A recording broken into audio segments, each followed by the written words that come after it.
investigations and contracts Republican claims that it was never legal procedure. Efforts to put out the massive Kincaid Fire in Northern California are not working. As of Monday, this aggressive wildfire has burned more than 66,000 acres and destroyed more than 96 structures in Sonoma County. During this weekend, about 185,000 people have been evacuated and 80,000 homes are at risk. This is the largest wildfire in the state and the largest mass evacuation in Sonoma County. Fires are also threatening Southern California, with the new fire danger being fires in the Brentwood area of Los Angeles. Firefighters are batting with what's being called the Getti Fire. Along the 405 freeway near the Getty Center, 10,000 homes were evacuated in the early morning hours of Monday, including the house owned by NBA star LeBron James. The fires in Northern California and the danger of high winds combined with downing power lines has resulted in millions of power outages for PG&E customers in Northern California. Although the wind warnings ended Monday morning, the outages haven't ended yet. A red flag warning has been issued starting Tuesday due to extreme fire weather. Officials said power is being restored in Morga, but PG&E has announced it may perform another massive shutoff that could begin at 4:30 a.m. Tuesday. City officials in Berkeley said that 7,000 customers or about 21,000 residents are still without power Monday afternoon and could remain in the dark until Friday if the utility company just decides to extend the outages. One of San Francisco's busiest streets will become car-free in January 2020. The goal of revamping Market Street into a multi-use area where walking, bicycles, and scooters make up the main form of transportation. The sidewalks will be widened to have more area for foot traffic, and trees will be planted to create an urban green space. The city's plan was recently approved to redesign Market Street to become more public transit friendly. A fare program was recently approved for low-income riders.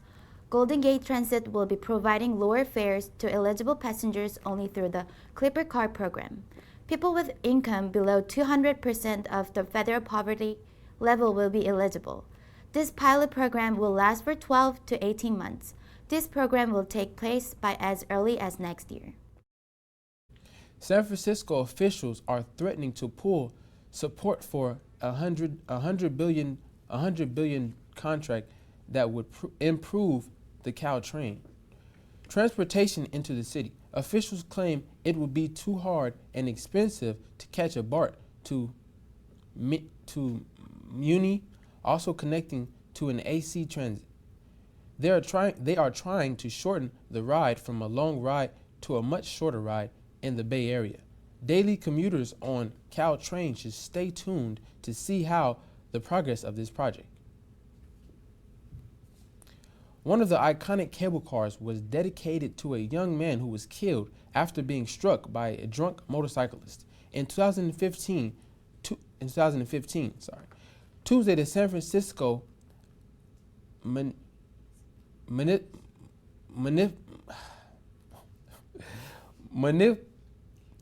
Municipal Transportation, dedicated cable car number 17 to Ronald Morin, who was also called a cable car operator. A plaque will be added to this car to show and spread the loving memories to the city. Fellow workers say he was a great person and will always be known as the one that always had a smile. Next time you ride the cable car, look for the plaque. Look for his plaque. The cable car is a huge part of San Francisco history and plays a vital role in the city's tourist economy. Did you know that one trip on the Powell Hyde cable car can drop you at some of San Francisco's top sites?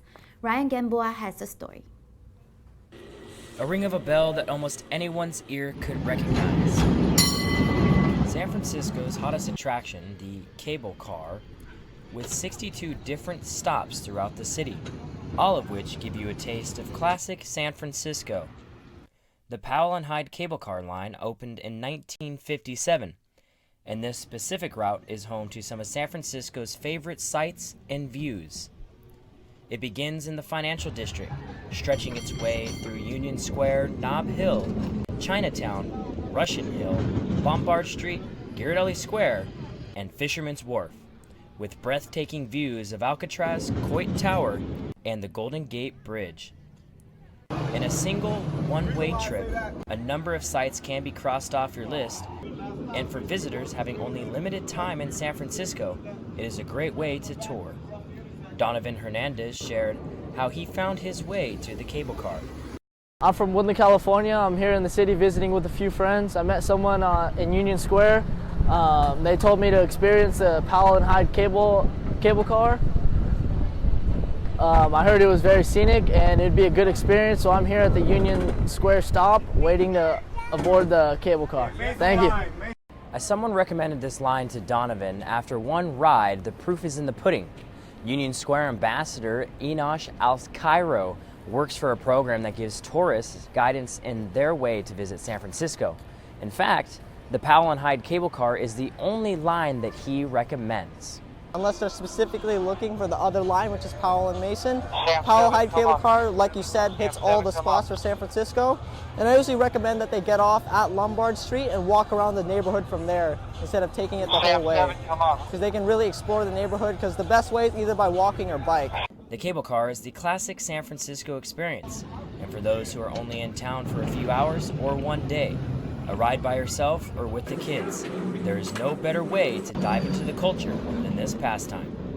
In San Francisco, I'm Ryan Gamboa for Urban Nights Update.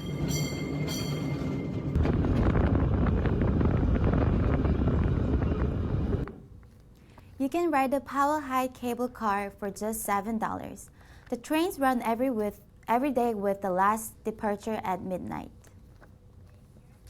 San Francisco landscape has certainly changed with all the new buildings. Alec Golembiewski joins us with an interview with an aspiring architect who also has dreams of being an entrepreneur. Alex? Hi, we're here with Geo Villanueva, up-and-coming architect and entrepreneur. Nice to have you here, Geo. Thank you, appreciate it. So what brought you here to the city? Ultimately, I was originally going to San Diego Christian, and then I transferred here just because of baseball and architecture.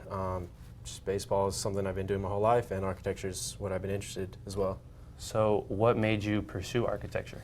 As a young kid, you obviously want to hear the kids be like, oh yeah, I want to be a firefighter, policeman. But for me, I just love playing with Legos. It's just something really interesting, and just always wanted to be part of that. Nice. So I know living in the city can be expensive, and I know you have two side businesses. Do you mind explaining those? Yeah. The first one is cutting hair. I pretty much started that last year. I don't know, I just needed some money, wanted to cut some people's hair, and they just started coming to me. And then the other one is going to Goodwill stores and just finding things that I like, finding things that other people might like, and just reselling them. So yeah. So I noticed you said cutting hair as your first job. So how did you really get into cutting hair? Like what made you? So like in high school, I've always wanted to have my hair cut a certain way. A bunch of barbers just never really could do that, so I started cutting my own hair. And one of the guys asked me, he was like, hey, I like your hair. I was like, can you do that on me? I was like, I guess. I never really cut hair before, so I can try. It took me about 2.5 hours, 3 hours, but now I'm down to like 55 minutes. So having a lot of people like come in, like the availability, like how's that? Like people coming into work? So at first it was tough, just trying to figure out. People text me and I try to figure out, but now I have a system where I have a little website where you can pretty much just go onto it and then just book your own appointments. So that's based off my schedule, and then you can just figure out according to you. Awesome. So like I said, living in the city is tough and is expensive, as you know. So how are you able to manage it without having a job, still having to study, and then having your two little side businesses going? You know, it's tough. I was fortunate enough to have 2 roommates as well. So we currently live sort of in the tenderloinish area, and we pay pretty much about $800.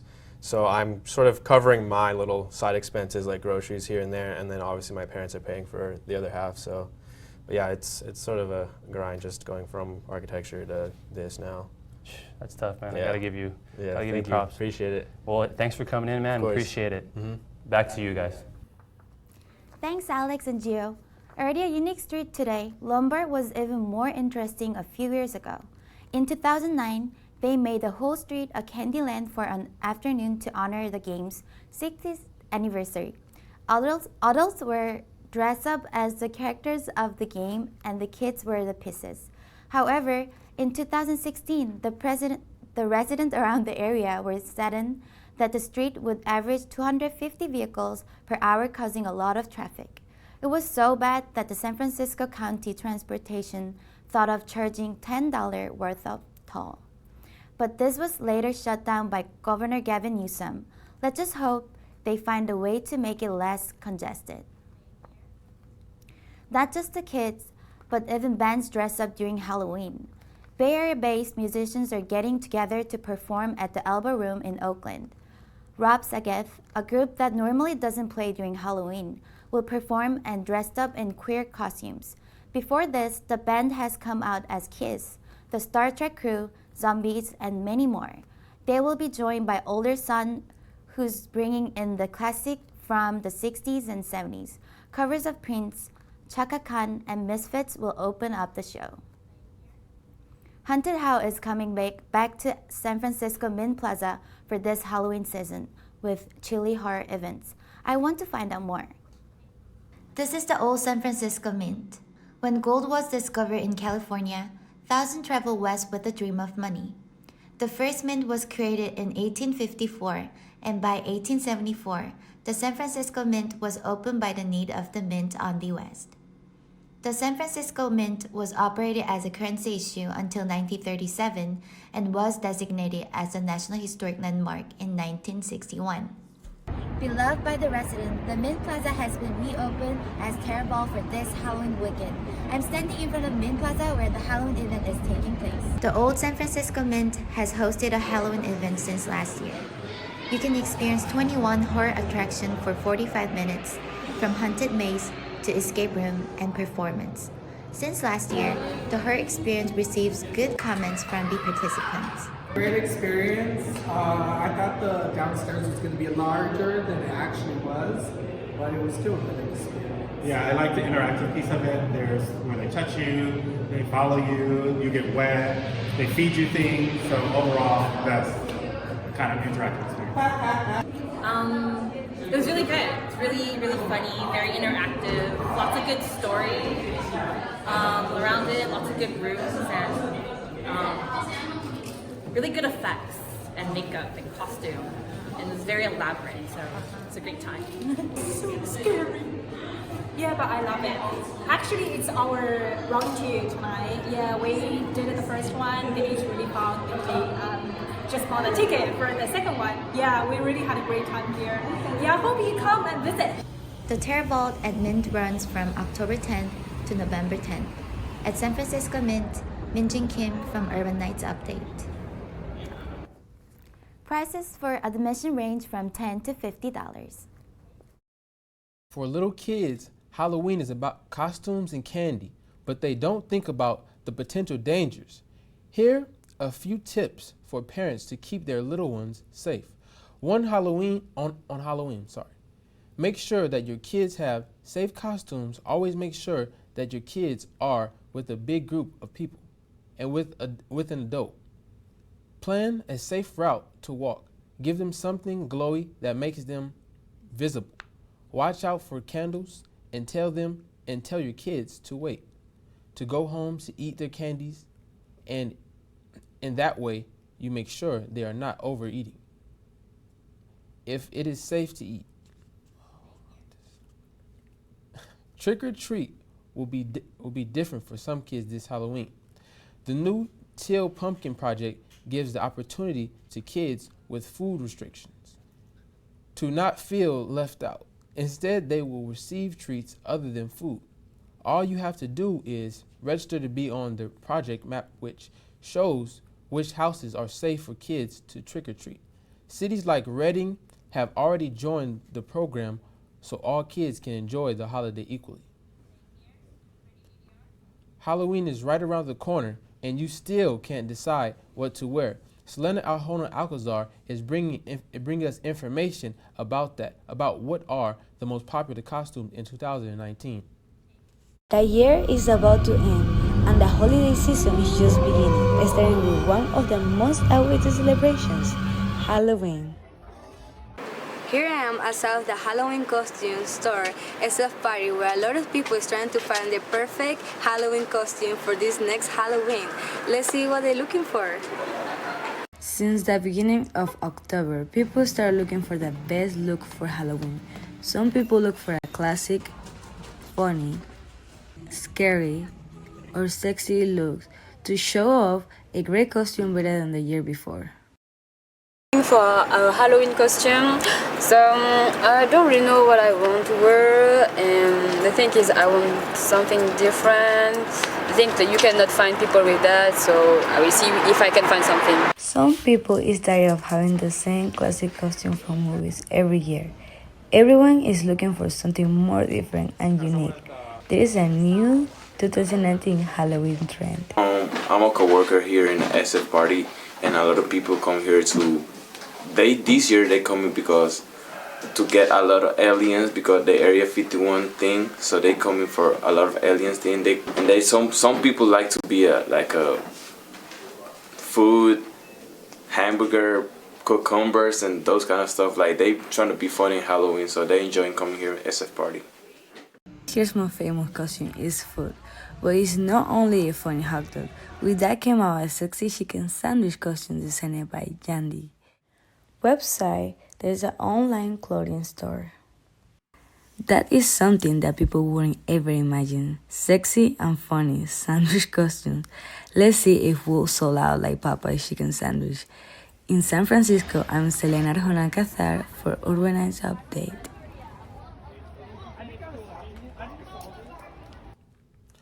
Who would imagine that food would become in one of the most wanted costumes for Halloween? Thanks, Elena. There's some spooky tricks that you can ask your Amazon Echo to do this Halloween. Do you want spooky sounds playing at home? You can ask Alexa to start spooky Halloween sounds and it will play on a continuous loop. Looking for a spooky game to play? Alexa has a few games, but the most popular interactive game is called the Magic Door. It will lead you to the witches mentioned in Search of the Wise Wizard. Do you want to listen to a spooky story? Alexa will play you a short story voiced by an actor. You can even ask Alexa for Halloween costumes ideas as well as some Halloween jokes.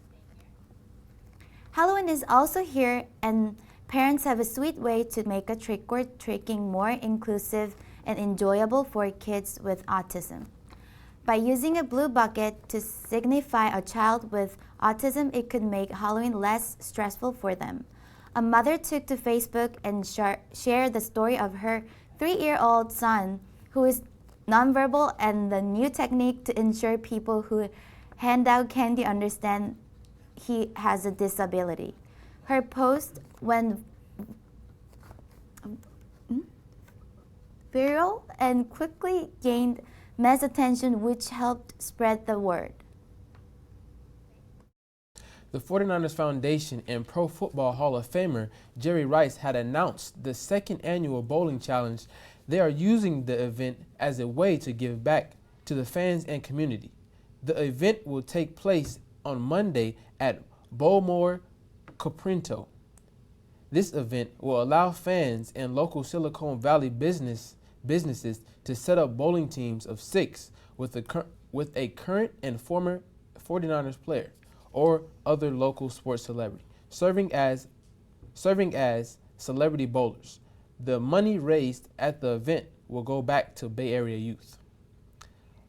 Let's head to the sports room where Rabah Woolley tells us the latest Urban Nights news. Hello everyone, and welcome to our Urban Nights sports segment, the one you were waiting for. From volleyball to cross country, our nights were quite remarkable the past week. Let's start with our volleyball team, which keeps winning, and this is good. They won against Fresno with an impeccable 3-0 match, which is their 5th victory in their past 6 matches. And yet, it was not easy to win. The Sunbirds were walking their way back, but middle blockers Gillian Wetton, Carly Evans and outside hitter Selena responded to their offensives pretty well.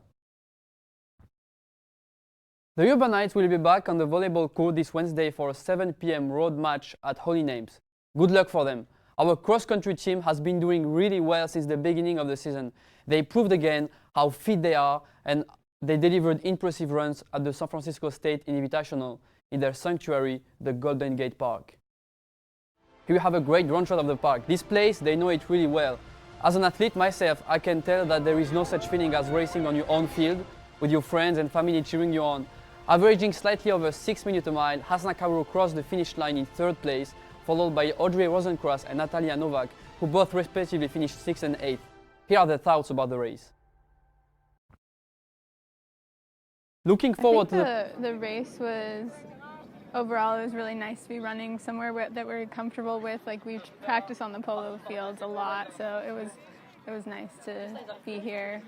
We were together with Audrey, and that helped me get through that part, and then it was easier to finish because we were like pushing each other.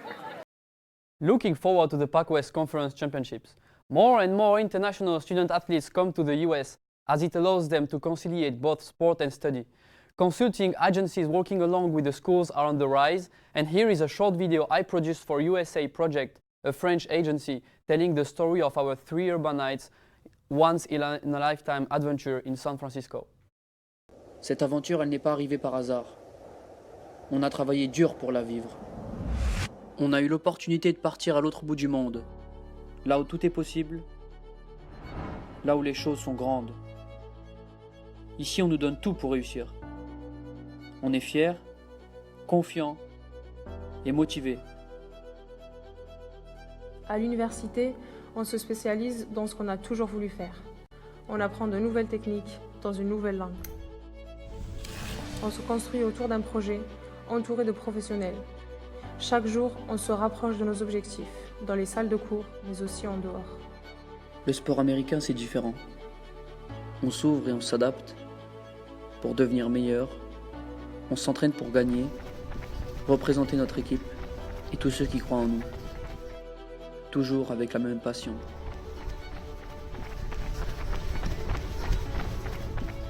Aujourd'hui, on peut dire qu'on vit notre rêve américain, une chance unique que l'on savoure à l'autre bout du monde. Une expérience qui vaut de l'or. Cette aventure qui a changé notre vie, si on peut la vivre aujourd'hui, c'est grâce à USA Project.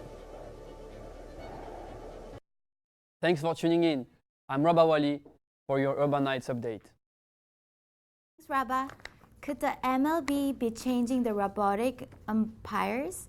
The Arizona Fall League is the latest professional baseball league to experiment with a computer that judges balls and strikes. The TrackMan system makes an immediate decision, then sends a signal to the human home plate umpire who then makes the call. Like all computer-generated machines, the TrackMan has some problem with not being exactly 100% correct. We will see how technology will be taking over sports to make it more competitive. The Google Pixel 4 has everyone going crazy with their new distinctive feature. This phone will be the first smartphone ever that you can unlock the device without opening your eyes. Many phones have already been able to unlock themselves with your face like the iPhone, but what has people worried is the security and protections on this device. Users are worried that just about anyone can unlock their own personal phone, just with any face that looks similar to the owner of the phone. Google responded by saying this feature is designed to get better over time with the software updates. Urbanites Updates, Ryan Gamboa is ready to join us to give you a glimpse of this week's entertainment news. Today we're going to cover a few hot topics that are floating through the pop culture air. So sit back, grab that popcorn, and let's take a look at one of 2019's hottest songs that has taken over the World Series. Baby shark doo doo doo doo doo doo, baby shark doo doo doo doo, baby shark. That's right, baby shark. Baby Shark has become the Washington Nationals theme song throughout their 2019 World Series playoff run. Nationals outfielder Gerardo Parra was looking to swim out his way out of an 0-for-23 slump in June when he chose this toddler tune as his walk-up music to the plate. What Parra says was trying something new turned into electrifying a franchise, making their most historic playoff run. Best of luck to you, Nationals. Okay, movie lovers, it's time to throw it back and reminisce on October 2018. Well, why? Because we need more. That's right. A Star is Born was released just over a year ago in theaters last October. Starring Bradley Cooper and Lady Gaga, A Star is Born skyrocketed a soundtrack to the top of the music charts with hits like Shallow and Maybe It's Time. I'll quit my yammering so y'all can enjoy.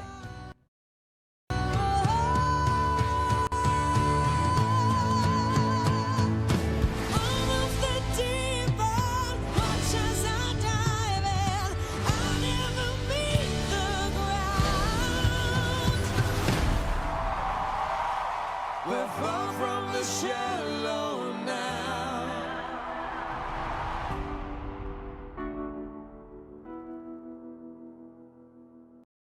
Now this movie is like fine wine. It gets better with age, and I highly recommend. Now I have some news that isn't just a bunch of hocus pocus. Disney has released that Jen D'Angelo, producer and actress of Workaholics, will be writing the script for a Hocus Pocus sequel. For the Pocus fans out there, this is some exciting news. But it is sad that this is all we know at this point. Just know that a sequel to a fan favorite is in the near future. Now continuing with Disney, they have recently started a trend of recreating some of their classic animated films into live-action movies. We recently saw this with Lion King. Now Lady and the Tramp will be re-released in theaters this November 12th as a live-action film. Let's take a look at their trailer. Whoa, Snob Hill. There we go. I got my color. I got it. Let me just take a little guess here. You're the center of your people's universe, right? You could say that. Your family's just about perfect. Don't. Please don't. Well, Lady! Help me get this thing off. I'm sorry. This is not awkward at all. This way. Yeah, it's totally safe. I'm not gonna do that. You're crazy. You don't know the half of it. Now that's just as precious as the first time I saw it. Whoopi Goldberg is back for 39 shows next year. Whoopi will be taking over the stage as Dolores in Sister Act, the Divine musical comedy in London. She will be alongside Jennifer Saunders, who plays Mother Superior. Now let me say, brace yourself, sisters. Mary Clarence is back in the act. And that's all I have for you today in Urban Nights Update Entertainment News. I'm Ryan Gamboa. Back to you. Thanks, Ryan, for that great entertainment section. Halloween is almost approaching. You know what that means. We're in the spooky season. What's a better way to celebrate than to see all the spooky attractions at San Francisco's Ghost Hunting Walking Tour? Amaya Campos Crispo picks up the story. Hello again and welcome to the San Francisco Ghost Hunt Walking Tour. Again, my name is Christian. Thank you for being here tonight. San Francisco Ghost Hunt Tour has been going on for over 20 years. It takes place in the Pacific Heights side of the city. The tour takes you on a mile walk to places that have been historically reported haunted. I talked with a few tourists to get some insight of their experiences on the tour. I'm a fan of ghosts. That's why I get other people interested in ghosts. I never heard. John introduced me to this, invited me to it, and I loved. I was very intrigued. I think learning about the history of San Francisco was amazing in an intriguing way, I would say. On past tours in Pacific Heights, people have spotted orbs in their photos, felt cold spots, and also spirits are known to throw acorns at visitors. They're not going to see a young girl in a white dress walking down the middle of the street. I spoke with the owner and tour guide, Christian Catchbull. He talks about the experiences he has encountered throughout the years of doing this tour. Well, just tonight, we just had somebody have a piece of fence hit them on their back, and they were standing a good, 8 feet away from the fence. It's very common where acorns at the trees of Mary Ellen Pleasant will kind of seem to pelt people on the back. things will happen in this hotel sometimes. Usually with the lights flickering at weirdly the right time at some point, as if answering a question I posed during my talk. Yeah, like weird things have happened all the time during the tour. Whether or not they are ghosts, I let you decide, but they are weird things that seem to have happened during the tour. This tour is only $20, so you better book your tour before it ends on November 3rd. In San Francisco, I'm Amaya Campos Crespo for Urban Nights Update. That's it for this Halloween edition of Academy of Art University Urban Nights Update. For everyone here, thanks for joining us. I'm Minjin Kim. And I'm Rashad Williams. Have a safe Halloween. See you back next time.